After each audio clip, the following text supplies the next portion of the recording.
कभी टाइम पर बारिश नहीं होनी चाहिए। अब लोग सब बाहर चल गए नहीं, ये कारण से लोग खेती को छोड़ना चाहिए।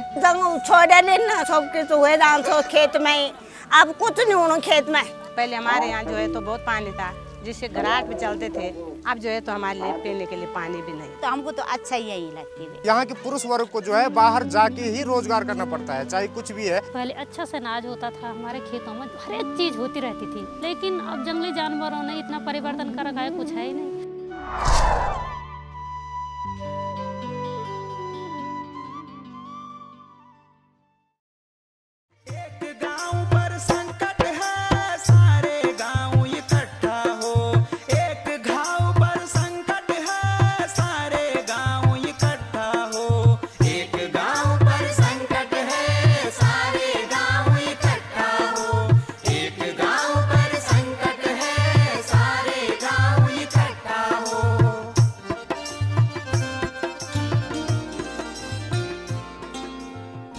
विश्व में हिमालय एक बड़े भूभाग का महत्वपूर्ण जलवायु नियंत्रक है। इसे शुद्ध जल का मीनार भी कहा जाता है। हिमालय से निकलने वाली सैकड़ों नदियों पर ही लाखों की जनसंख्या निर्भर है, जिसका सीधा सा अर्थ यह है, अगर हिमालय नहीं है तो न जल है और न जीवन। भूमंडलीय स्तर पर व्यापक रूप से जलवायु परिवर्तन के कारण तापमान में लगातार वृद्धि हो रही है। जहां संपूर्ण विश्व में तापमान में 1 या 2 डिग्री तापमान वृद्धि हुई है, वहीं हिमालय के पहाड़ों में तापमान वृद्धि दर 10 डिग्री से भी अधिक बढ़ गई है। तापमान वृद्धि के कारण हिमालय की जलवायु में भारी फेरबदल देखा गया है। हिमालयी राज्य उत्तराखंड भी इससे अछूता नहीं है। उत्तराखंड स्थित गोमुख ग्लेशियर लगातार पीछे खिसकता जा रहा है, जो कि भारत की प्रमुख नदी गंगा का उद्गम स्थल है।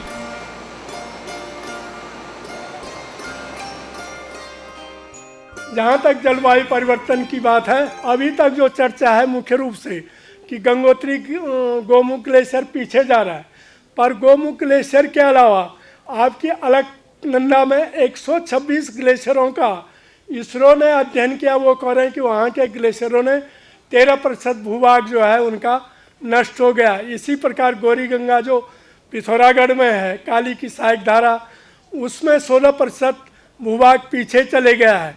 तो हमारे जो हिमनद हैं वो तो धीरे धीरे पीछे जा रहे हैं। उसका मैदानों पर कैसा प्रभाव पड़ेगा ये तो बताया नहीं जा सकता है, लेकिन हम पर कैसा प्रभाव पड़ेगा, क्योंकि हमारे जो पानी के परंपरागत स्रोत हैं वो सूखेंगे। जब वहाँ तापमान बढ़ रहा है, वो ग्लेशियर पीछे जा रहे हैं, तो जो वृक्ष पंक्ति है क्या वो भी ऊपर को सरक रही है। तो इस प्रकार का अध्ययन होना चाहिए।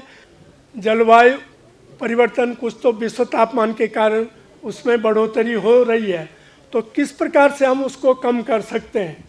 सरकारें चेतें न चेतें, लेकिन यदि लोग चेतेंगे, लोग जागेंगे, तो मैं समझता हूँ कि इस दिशा में जरूर कुछ हो सकता है। पर्यावरण के अंदर जो मुख्य चेंजेस जो देखे जा रहे हैं कि अब हमारा जो दबाव है, जैसे हर जगह पे है कि प्रकृति के ऊपर बहुत बढ़ गया है। चाहे वो पीने का पानी के ऊपर दबाव हो, चाहे वो वनों के ऊपर दबाव हो, चाहे वो भूमि के ऊपर दबाव हो, ये बढ़ता जा रहा है। करीब 10-15 सालों से ज़्यादा परिवर्तन आया है। पहले यहाँ ऊपर जब हम करीब 10-12 साल के थे तो उस समय तो यहाँ काफ़ी बर्फ़ पड़ती थी। उसके बाद करीब आज से करीब 15 साल पहले भी काफ़ी बर्फ़ पड़ी। मतलब यहाँ तक कि हमारे गांव तक चोरकंडी तक बर्फ़ पड़ती थी। धीरे धीरे जैसे क्लाइमेट बदली होता गया, इसके बाद करीब 10-12 सालों से काफ़ी चेंजिंग आ गया। उत्तराखंड में लगातार बढ़ते तापमान एवं जलवायु परिवर्तन का असर यहाँ के लोगों की आजीविका, खेती, पशुपालन, स्वास्थ्य सहित अनेकों रूपों में सामने आया है, जिसके कारण पर्वतीय गांवों से लगातार पलायन हो रहा है। प्राकृतिक आपदाओं व जल विद्युत परियोजनाओं से विस्थापन की त्रासदी बढ़ रही है।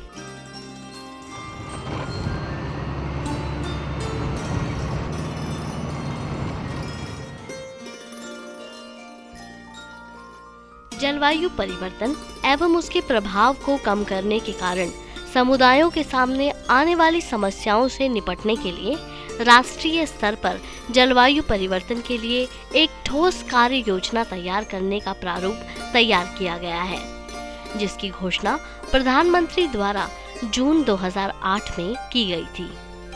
इस राष्ट्रीय कार्य योजना में जलवायु परिवर्तन से प्रभावित होने वाले घटकों का विश्लेषण किया गया, जिसके आधार पर 8 मिशनों जैसे राष्ट्रीय सौर ऊर्जा मिशन, बड़ी ऊर्जा दक्षता के लिए राष्ट्रीय मिशन, स्थायित्व अधिवास पर राष्ट्रीय मिशन, राष्ट्रीय जल मिशन, हिमालय पारिस्थितिकीय प्रणाली की सततता के लिए राष्ट्रीय मिशन, हरित भारत के लिए राष्ट्रीय मिशन, चिरंतन कृषि के लिए राष्ट्रीय मिशन तथा रणनीतिक ज्ञान पर राष्ट्रीय मिशन को शामिल किया गया।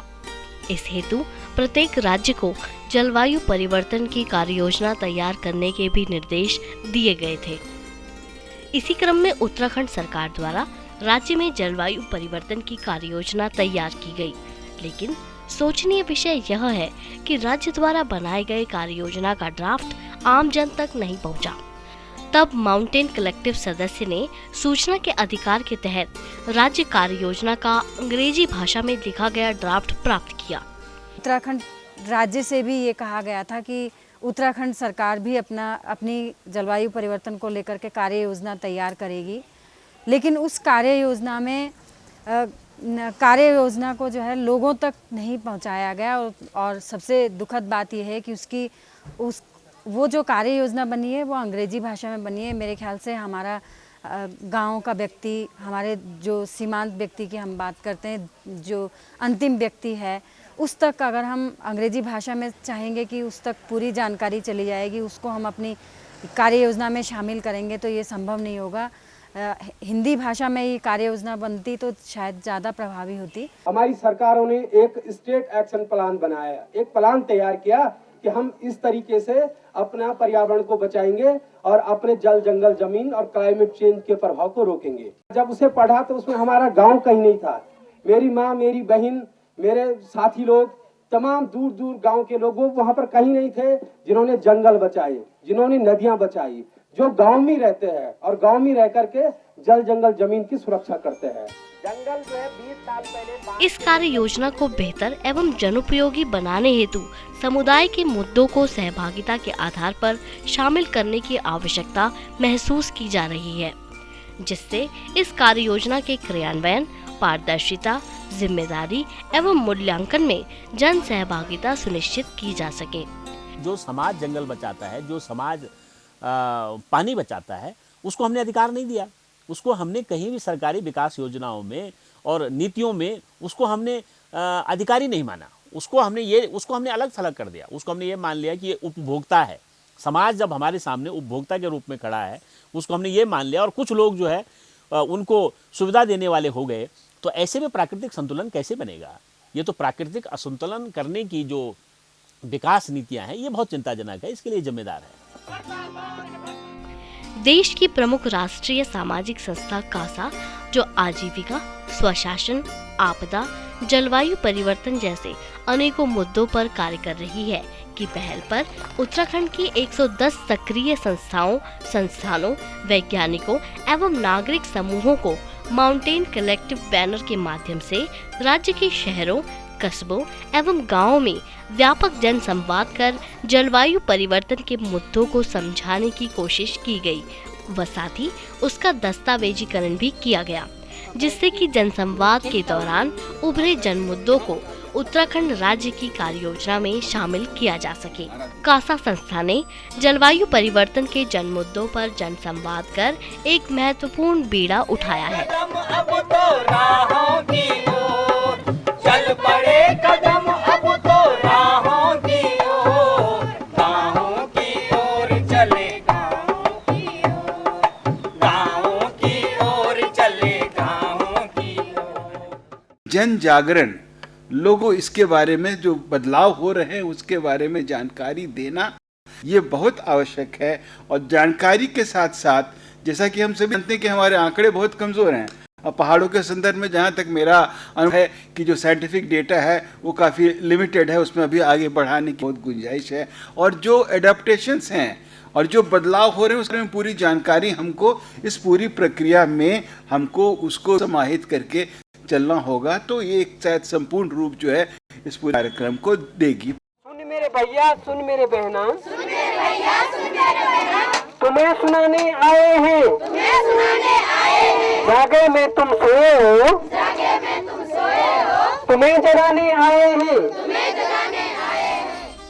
राज्य में जनसंवाद अभियान से पूर्व विभिन्न भौगोलिक क्षेत्रों में जलवायु परिवर्तन को लेकर 6 कार्यशालाओं का आयोजन किया गया, जिसके तहत समुदाय में जनसंवाद स्थापित करने हेतु लघु पुस्तिकाओं, पोस्टर श्रृंखलाओं, गीतों, नुक्कड़ नाटकों, जनसंवादों आदि के माध्यम से जलवायु परिवर्तन कार्य योजना को साझा किए जाने की रणनीति तैयार की गई। पहचानो जी, करता कौन है भरता कौन, इसको भी पहचानो जी, करता कौन है भरता कौन, इसको भी पहचानो जी।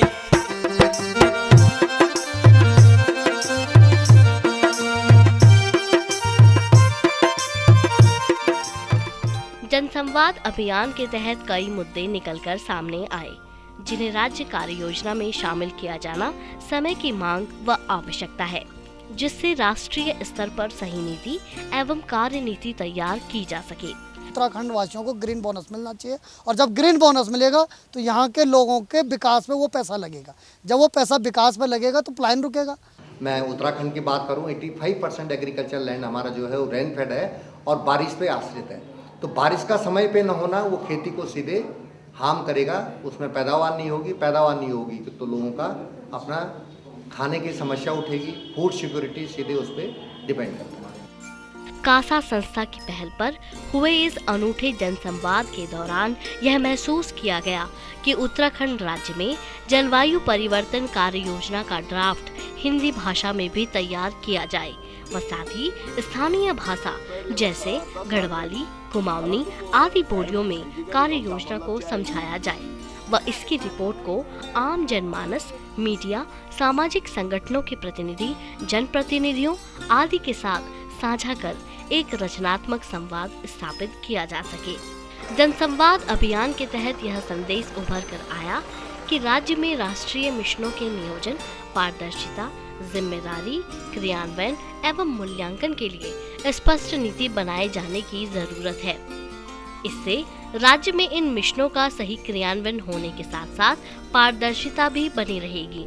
जनसंवाद अभियान में समुदायों एवं स्थानीय लोगों ने महसूस किया कि राज्य की अपनी कृषि नीति होनी आवश्यक है, जिससे कृषि एवं बागवानी को लोगों की आजीविका से जोड़ा जा सके। इतनी पीढ़ी दर जो ज्ञान लिया है अपने दादाओं परदादाओं से, तो फिर हम उस ज्ञान का क्या होगा? अगर मेरे गांव में वो फसल पैदा ही नहीं होगी और वो दूसरे गांव वाली मैदान की पैदा होने लग जाएगी, तो उसका तो मुझे ज्ञान ही नहीं है। तो इसलिए उसके लिए हमें नई कोशिश करनी पड़ेगी, नई सीख बनानी पड़ेगी। तो क्या हम अभी से उसकी तैयारी कर रहे हैं? और इसलिए जो है हम जन संवाद के माध्यम से कहते हैं कि हमारी कृषि नीति को इन बातों को ध्यान में रख के बनाया जाना चाहिए कि आने वाले हमारे 50 साल में जो परिवर्तन आएंगे उनको आज हमको देखना होगा कि हमारे जो पहाड़ में कृषि की नीति हो वो किस तरीके की हो। ये बदलते मौसम में जो कुछ हो रहा है उसका पूरा ध्यान रख के उसको किया जाए। पर्वतीय क्षेत्रों में जलवायु परिवर्तन के कारण वर्षा के तौर तरीकों एवं समय में व्यापक बदलाव देखा गया है, जैसे असमय वर्षा का होना, तेज या अत्यधिक वर्षा होना, तापमान वृद्धि, सूखा, कृषि उत्पाद घटना इत्यादि।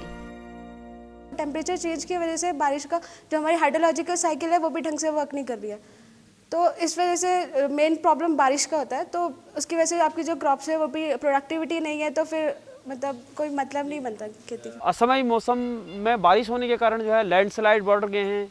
जहाँ पर जो है 1 महीने तक बारिश होनी थी, रिमझिम बारिश होनी चाहिए, वहाँ जो है बौछार वाली बारिश हो रही है। तो उससे जो है मिट्टी बह रही है, उससे जो है पहाड़ नंगे हो रहे हैं, और उससे जो है कि क्लाउड भ्रष्ट हो रहा है, और उससे जो है दुर्घटनाएं बढ़ रही है, उससे जो है पुनर्वास की समस्या बढ़ रही है। जनसंवाद में यह बात सामने आई कि इसका वैज्ञानिक अध्ययन किया जाए। इसके साथ ही जनसंवाद में लोगों ने स्थानीय पारंपरिक ज्ञान एवं तकनीकियों को संकलित एवं संरक्षित कर इसे लोकोपयोगी बनाने पर जोर दिया।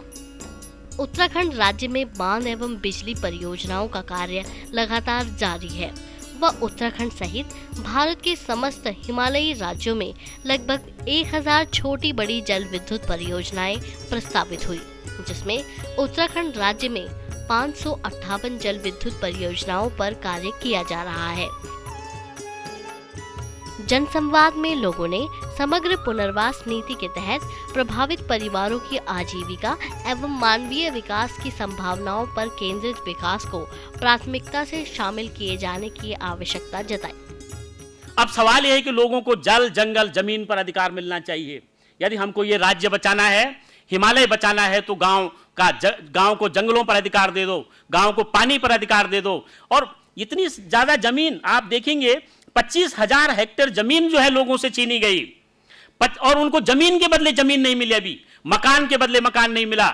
सरकार का आंकड़ा है कि 2009-10 में जो बाढ़ आई थी उससे करीब 12,000 मकान टूटे हैं। हम पूछते हैं कि क्या 12,000 मकानों को बनाया गया? बनाने के लोगों के साथ जो है आपदा प्रबंधन के जो गुर लोगों के साथ होने चाहिए थे, जो लोगों के साथ उसको चर्चा के बाद बनना चाहिए था, मिलकर के जो होना चाहिए था वो नहीं हुआ। महिलाएं पर्वतीय राज्य के विकास की मुख्य धुरी है। जनसंवाद में महिला विकास कार्यक्रमों एवं महिलाओं की समस्या के समाधान हेतु विभिन्न गतिविधियों को चिन्हित किए जाने की आवश्यकता महसूस की गई। किस पूरी रिपोर्ट में महिला की बात कहाँ आई है? पूरी रिपोर्ट में जो तुमने किसान के पैसा मांगा तो महिला किसान कहाँ है? पूरी रिपोर्ट में यदि तूने पानी के लिए मांगा तो बताओ कितने किलोमीटर कम से पानी लाएंगी हमारी महिलाएं। पूरी रिपोर्ट में तुमने यदि साफ ऊर्जा की बात बताई है तो बताओ कितनों के घर में तुम ईंधन पहुंचाओगे? ये बुनियादी सवाल है। उत्तराखंड राज्य में विभिन्न सामुदायिक संगठनों द्वारा समय समय पर जलवायु परिवर्तन के प्रभावों को कम करने एवं समस्याओं से निपटने के लिए अनेक उदाहरण प्रस्तुत किए गए हैं, जैसे चिपको आंदोलन, पारंपरिक घराट, नदी एवं बीज बचाओ अभियान, गूल खाल, मिश्रित वन जैसे अनेकों सराहनीय कार्य किए गए हैं।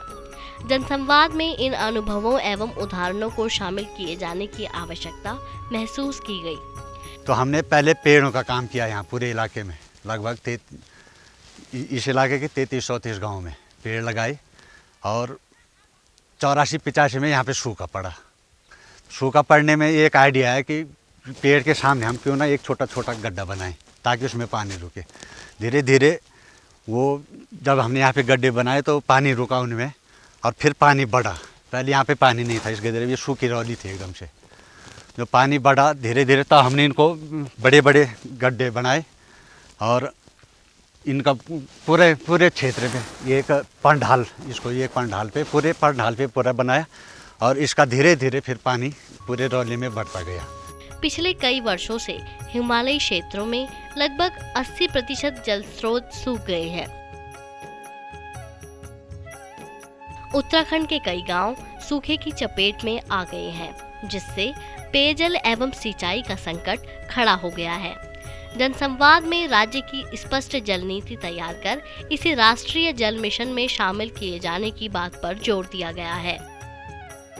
पानी को बचाने के लिए तो यहाँ जो है, क्योंकि जो सरकारी जो नीति है वो सबसे जो है उसका दुष्परिणाम है, क्योंकि जंगलों में जो हस्तक्षेप होता था ग्रामवासियों का, उनके जो हक हकूक है वो उन्होंने बंद कर दिए। सरकारी स्तर पर जो है कोई ऐसी योजना नहीं बन रही है कि जिससे कि जो हमारे पानी के जो स्रोत हैं हम उनको बचा सकें। वहाँ चहल बनाए हैं, वहाँ पर हम जो छोटे छोटे कुएँ बनाए हैं, बरसाती पानी को रोकने का प्रबंध करें। इस तरह की योजनाएं जो हैं गवर्नमेंट की तरफ से आ नहीं रही हैं, जबकि होना ये चाहिए कि ग्राम सभाओं के माध्यम से ही ग्राम सभा को फंडिंग दे करके और पानी को बचाने के लिए जो योजना होनी चाहिए। हिमालयी क्षेत्रों में चीड़ जैसी एकल प्रजाति के फैलने के कारण मिश्रित एवं चौड़ी पत्ती के वनों का विकास अवरुद्ध हो रहा है। इससे उत्तराखंड राज्य में वनों की पारिस्थितिकी में असंतुलन पैदा हो गया है। साथ ही जनसंवाद में जनता ने वनाधिकारों के प्रभावी क्रियान्वयन के माध्यम से हक हकूकों को सुनिश्चित करने का मुद्दा भी उठाया। अगर हम जलवायु परिवर्तन की बात करते हैं, मौसम परिवर्तन की बात करते हैं, तो हमारे सामने इकोलॉजिकल चेंज बहुत बड़ा चेंज है। ऐसी बहुत सारी जड़ी बूटियां हैं और हमारे रिसर्चर इस बात को कह चुके हैं, पुख्ता तरीके से कह चुके हैं, ऐसी बहुत सारी जड़ी बूटियां हैं जो अपवार्ड माइग्रेशन कर रही हैं, जो ऊपर की तरफ और ऊंचाई की तरफ माइग्रेट हो रही हैं, ऊंचाई की तरफ जा रही हैं और एक दिन उनका लुप्त होना लाजमी है। पेड़ कटेंगे पहाड़ टूटेंगे, ना मौत के लोग मरेंगे। पेड़ कटेंगे पहाड़ टूटेंगे, ना मौत के लोग मरेंगे। जल नहीं तो कल नहीं, जल नहीं तो कल नहीं, जल नहीं तो कल नहीं, जल नहीं तो कल नहीं। राज्य में चलाए गए वृहद जनसंवाद अभियान के तहत हिमालयी पारिस्थितिकीय प्रणाली की सततता के लिए राष्ट्रीय मिशन में पर्यावरण संरक्षण, संवर्धन एवं जलागम विकास से संबंधित सामुदायिक मुद्दों को प्राथमिकता दिए जाने की आवश्यकता भी महसूस की गई है। जंगली जानवरों, विशेषकर बंदरों एवं सुअरों के कारण कृषि एवं बागवानी को नुकसान होने से स्थानीय ग्रामीणों की आजीविका पर व्यापक प्रभाव पड़ा है। जंगली जानवरों का यहाँ पे आतंक है बहुत ज़्यादा। 30-35 साल पहले यहाँ कोई जंगली जानवर नहीं आते थे और जो जलवायु परिवर्तन का जो पूरा असर दिख रहा है, जंगली जानवर खेतों की तरफ आ रहे हैं। जंगलों में जो कंदमूल फल थे वो धीरे धीरे वो ख़त्म हो रहे हैं और जो जंगली जानवर जो कंदमूल फलों को खाते थे, कहीं ना कहीं उनको जंगल में कुछ खाने को नहीं मिल रहा है, इसलिए उनका आतंक खेतों की तरफ बढ़ रहा है। दुनिया भरा भालू, बंदर,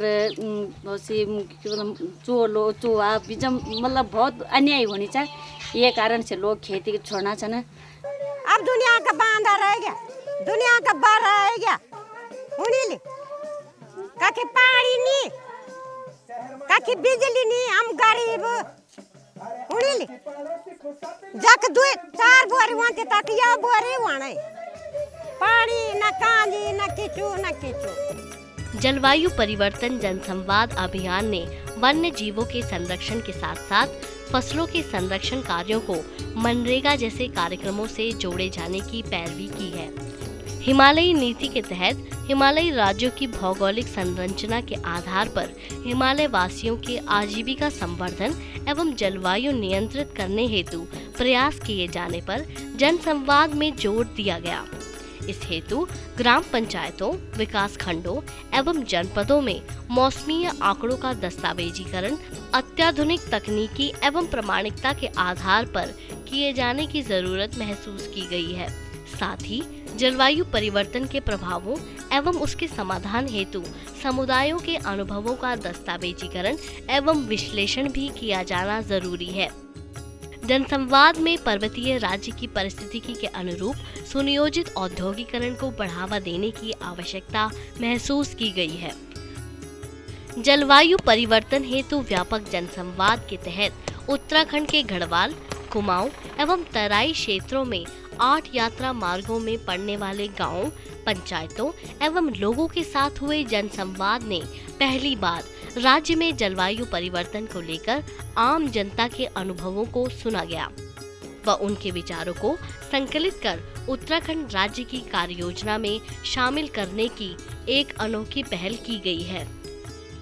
बदलाव तो ऐसा है कि जैसे हमने उसमें नरेगा में जो हमने जल संरक्षण पर कार्य हो रहे हैं, उसमें चाल खाले बनाई, टैंक बनाए और बेरोजगारों को रोजगार दिया। तो हमने लोगों को यही यहाँ पर जो है जागरूक करने का प्रयास किया है कि इस तरह के कुछ पेड़ ऐसे लगाए जाएं जिन पेड़ों से आपको दोहरा या दुगना तिगना फ़ायदा मिले, उससे चारा भी मिले, चारे के साथ साथ आपको जो है जलाऊ ईंधन के लिए जो है जलाऊ लकड़ी भी मिलेगी और वो जो है जल संरक्षण को करने में वो सबसे ज़्यादा जो है उनकी सार्थक भूमिका निभाएं। गाँव में जैसे पलायन होता है, जैसे हमारे देश की शिक्षा व्यवस्था है वो भी बेकार है, क्योंकि केवल आदमी को शिक्षित करने से फ़ायदा नहीं है। उसको ऐसी शिक्षा होनी चाहिए कि खेती भी कर सके, वो कोई भी अपना कारोबार। हमारे यहाँ के ऐसे लड़के MA कर लिया, लेकिन उनको सिर्फ ये पता है हमने जॉब करना है 4,000 का 3,000 का। ऐसी कोई शिक्षा नहीं है हमारे देश में कि कम से कम अपना रोजगार पढ़ लिख के खुद सोच सके। जलवायु परिवर्तन के इन विचारों एवं सुझावों को निश्चित रूप से राज्य की कार्य योजना में जोड़कर जनभावनाओं का आदर किए जाने की जरूरत है। जिससे आने वाले समय के लिए हिमालय के लोग राष्ट्रीय कार्यक्रमों में शामिल होने के साथ साथ जलवायु परिवर्तनों के अनुरूप अपनी जीवन शैली में भी बदलाव ला सके व इस हेतु अपनी आने वाली पीढ़ियों को भी तैयार कर सके। जलवायु परिवर्तन को लेकर किए गए इस जनसंवाद के अभियान की यह सिर्फ एक शुरुआत है, जिस पर तात्कालिक एवं दीर्घकालिक योजनाएं बनाकर लगातार कार्य किए जाने की सभी से एक अपील है। पुरानी प्रथाएं हैं, उनका अवश्य कोई अपना एक रोल होता है। Conserve it and save it. अपने कल्चर को बचाइए, स्वयं को बचाइए। That is the main and important factor to save the environment, to save our culture, to save our life.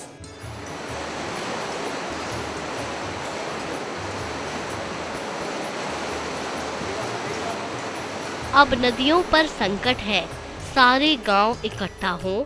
अब सदियों पर संकट है, सारे गांव इकट्ठा हों।